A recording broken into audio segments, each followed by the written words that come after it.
આ છે આપણે અસલ સુરતની મોજ. ગમે એવી પરિસ્થિતિ હોય પણ મોજ કરી લેવાની એમ. નમસ્કાર, ગુડ મોર્નિંગ મિત્રો. અત્યારે વાગ્યા છે સવારના 10:30-11 જેવું થયું છે અને ઓફિસે તો આજ કાંઈ જવાનું નથી કારણ કે શેરીમાં ખાડીપુર આવી ગયેલું છે. એટલા માટે જાગ્યા હતા તો સવારમાં વહેલા, પણ ખાડીપુર આવેલું હોવાથી પાણી જોવા ગયેલા એટલે વ્લોગ અત્યારે થોડોક લેટ ચાલુ કરીએ છીએ.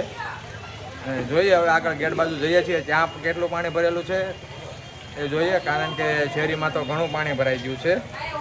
અને પાણીનું જોઈએ તો રોડ ઉપર ગાડી નીકળે ત્યાં અમારા પાર્કિંગમાં ઘૂસી જાય છે એટલું પાણી છે. બાકી બહાર આગળ જોઈએ શેરીમાં કેટલું છે એ. મેન શેરીમાં તો અમારે ગોઠણ સુધી પાણી ભરાઈ ગયું છે.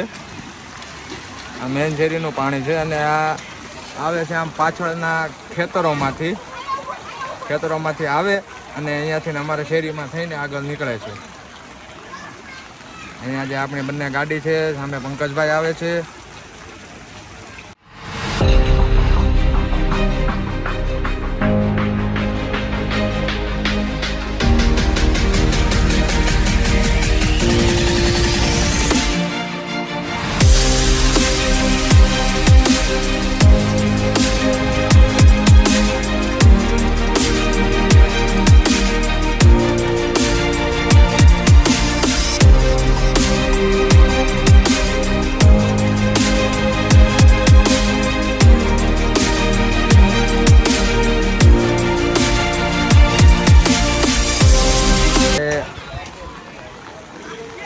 મિત્રો આપણે આગળ જોયું એ પ્રમાણે પાણી આ સાઈડથી આવે છે અને અહીંયાથી પૂર જોશમાં જાય છે.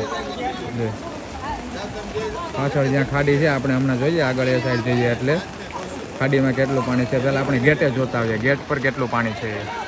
તો મિત્રો આમાં આ જે દેખાય છે બધા ખાલી પ્લોટ છે. લગભગ 7-8 ફૂટ ઊંડા પ્લોટ છે. 7 થી 8 ફૂટ તો ઓછામાં ઓછા ઊંડા છે. બધા પ્લોટ ફૂલ પાણીના ભરાઈ ગયા છે અત્યારે. આટલો વરસાદ આ સુરતમાં પડે છે છેલ્લા 3 દિવસથી. અહીંયા ગેટ પર ગોઠણ સુધી પાણી ઓલરેડી ભરાઈ ગયેલું છે. હવે જો વરસાદ વધારે આવશે તો આ બહારનું પાણી પણ સોસાયટીમાં અંદર આવવા માંડશે. ઓલરેડી ગોઠણ સુધી પાણી તો ભરાઈ ચૂક્યું છે અહીંયા. અને વરસાદ પાછો ધીમો અત્યારે ચાલુ થઈ ગયો છે.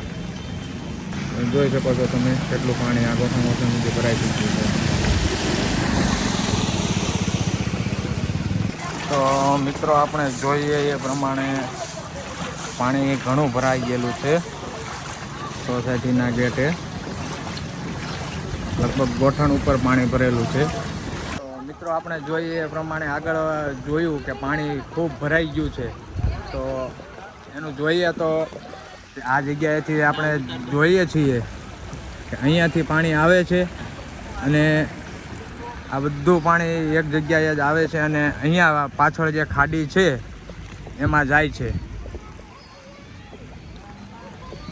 અને આ બધા જ આ જે ખાડા બતાય છે પ્લોટ મેં બતાવ્યા એ લગભગ 8 થી 10 ફૂટ 8 ફૂટ તો પાકા જ એટલા ઊંડા છે. બધા પ્લોટ ફૂલ ભરાઈ ગયેલા છે. અને અત્યારે આમાં ફૂલ પાણી આવે છે. આપણે જોઈએ એ પ્રમાણે અત્યારે અહીંયા ગોઠણ સુધી પાણી ભરાઈ જવાનું હમણાં પાણી, અને પાણીનું લેવલ પાછું વધતું જાય છે, ઓછું નથી થતું. એટલે એવી ગણતરી છે કે લગભગ બપોર પછી આપણે જે પહેલાં જોયું આગળ કે અમારા પાર્કિંગમાં જવાની તૈયારી હતી, તો એમાં પાર્કિંગમાં લગભગ બપોર પછી એન્ટ્રી થઈ જશે. આજે આ તમે આ ગાર્ડન છે અમારા સોસાયટીનું એમાં જોવો છો, સવારે એમાં એક ટીપું પાણી નહોતું. આ ગાર્ડન જે છે એમાં સવારે 9 વાગે જરા પણ પાણી નહોતું. અત્યારે ગાર્ડનમાં પણ પાણીનો ભરાવો શરૂ થઈ ગયો છે. મિત્રો જો આ દેખાય એ ખાડી છે અને અહીંયા નીચે લાલ બ્લોક છે એ સોસાયટી છે. રેગ્યુલર આ ખાડીનું પાણી લગભગ અહીંયાથી 15 ફૂટ નીચે હોય છે, 15 થી 20 ફૂટ નીચે. આ એટલું પાણી આ ઉપર આવી ગયું છે અને આ બધું આ ભરાવા માંડ્યું છે. પાણીનો ભરાવો થવા માંડ્યો છે અહીંયા. મિત્રો આ જે પાછળની સોસાયટી છે આ ઓમનગર છે, એ લોકો તો બિચારા લગભગ છેલ્લા 2-2.5 દિવસથી ઘરની બહાર નથી નીકળી શક્યા. કારણ કે 2.5 દિવસથી એના ઘરે એટલું પાણી છે સોસાયટીમાં અને બહાર બી એ લોકો નથી જઈ શકે. અને આ અમારી સોસાયટીનું પાણીનો નિકાલ છે. તમે આપણે જોઈ શકીએ છીએ કે ક્યાં સુધી પાણી ભરેલું છે. તો ફાઇનલી મિત્રો આપણે જોઈએ એમ પાણી અમારે અહીંયા પાર્કિંગમાં આપણે આવી ગયું છે અંદર. અને હવે ઘરનો સામાન બધો પેક કરવાનું નક્કી કર્યું છે, કારણ કે પાણી આવવાની શક્યતા તો નથી, પણ તોય વેમમાં રહેવું એના કરતાં સાવચેતી સારી એ નક્કી કરીને ઘરનો સામાન પેક કરવાનું અત્યારે નક્કી કરેલું છે. આપણે બંને ગાડીમાં જેટલો સામે એટલો સામાન બંને ગાડીમાં ભરશું અને બીજો સામાન ઉપર જે કેબિન છે ત્યાં મૂકશું. મિત્રો ફાઇનલી અમારે પેકિંગ થઈ ગયું છે અને હવે નીકળ્યા છીએ બહાર જોવા કે પાણીનો નિકાસ કેવડોક છે, કઈ બાજુ પાણી જાય છે. તો આગળ હવે ગામડે ચોકડીથી આગળ જઈએ છીએ અને જોઈએ ત્યાં પાણી જાય છે કે એક જગ્યાએ ફિક્સ ઊભું રહે છે. જોઈએ આટલું તો ખાલી કચરું એક રાતનું કાઢેલું છે ખેતરોનો, ને આ ખાડી છે કે જે જોઈએ આપણે આખી level up to date level આખી ખાડી ભરાઈને જાય છે. આ બાજુથી જોઈએ તો બી દેખાય, આમાં આ બાજુથી પણ આપણે જોઈ શકીએ કે આખી up to date level to level ખાડી આખી ભરાઈને જાય છે. આમાં ક્યાંય જગ્યા જ નથી પાણી હમાવાની. આ ખાડી ખાલી થાય પછી આપણી સોસાયટીનું પાણી નીચે ઉતરે, ત્યાં સુધી આપણી સોસાયટીનું પાણી આમને ભરેલું જ રહે. હવે પછી અહીંયાથી જોઈએ આગળ રોડની સામેની સાઈડ શું પોઝિશન છે ખાડીની. આ છે મિત્રો આપણે કોલવડવાળી ખાડી, જે આપણે આગળથી જોયું એ ખાડી ત્યાંથી ફરીને અહીંયા આવે છે. અને અહીંયા આવતા તો હદબારું પાણી, લગભગ આમ ગણો તો ઓલમોસ્ટ રોડ બંધ કરી દીધેલો છે એવું ગણીએ તો પણ ચાલે, આગળ એટલો પાણીનો ભરાવો છે. અને અહીંયાથી જોઈએ તો આ ઓલમોસ્ટ બ્રિજને અડીને જ નીચેથી પાણી જાય છે. આમ જુઓ તો તમે, આપણે જોઈએ ચેક કરીએ તો ઓલમોસ્ટ પાણી બ્રિજને અડીને જાય છે. અને અહીંયા બી એવું છે, અને આગળ બી આપણે જોઈ શકીએ અહીંયાથી જ જોઈએ, ત્યાં નહીં જતા તો ત્યાં સામે જોઈએ ત્યાં ઓલમોસ્ટ રસ્તો બંધ થઈ ગયેલો છે. વાહન નીકળે છે એ બી જેમ તેમ કરીને નીકળે છે.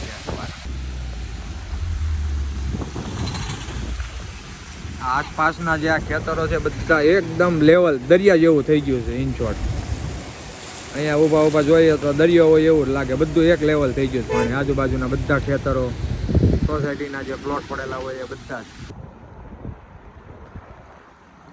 મિત્રો આ છે આપણે અસલ સુરતની મોજ.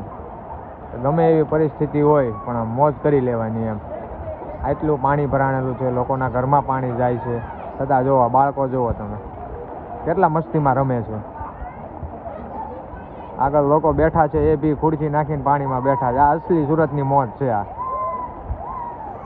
મિત્રો અત્યારે હવે પાણી તો કાંઈ ઉતરે એવું લાગતું નથી અને પાવર આવેલો નથી, એટલે હવે એવું નક્કી કર્યું છે કે આપણે જનરેટર લઈ આવીએ. એટલે હવે અહીંયાથી નીકળ્યા છીએ અને એક મિત્રનું જનરેટર છે તો એની પાસે જનરેટર લેવા જઈએ છીએ લસકાણા. અને આવીએ જનરેટર લાવીએ અને સૌથી પહેલાં પાવરની વ્યવસ્થા કરીએ આપણે. મિત્રો ફાઇનલી જનરેટર આવી ગયું છે અને એમાં પેટ્રોલ પણ પુરાવી લીધું છે, ફૂલ ટાંકી કરાવી છે. હવે જોવાનું છે આગળ કે ઘરે જઈને ચાલુ જ, આમ તો જોઈએ જો કે ચાલુ જ કરી દેવાનું છે અત્યારે, કારણ કે સવારથી પાવર નથી, ઇન્વર્ટરની બેટરી બી પૂરી થઈ ગઈ છે. એટલે હવે જઈને જનરેટર સીધું ચાલુ જ કરી દેવાનું છે.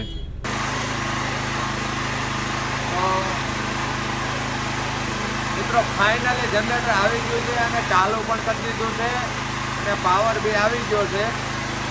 હવે આજનો વ્લોગ આપણે અહીંયા એન્ડ કરીએ, કારણ કે પાણી હજી ઓછું નથી થયેલું. એટલે જોઈએ આગળ રાત્રે, નકર પછી આજનો વ્લોગ આપણે અહીંયા એન્ડ કરીએ અને મળીએ આવતીકાલે નવા વ્લોગમાં, નવા વિડીયોમાં.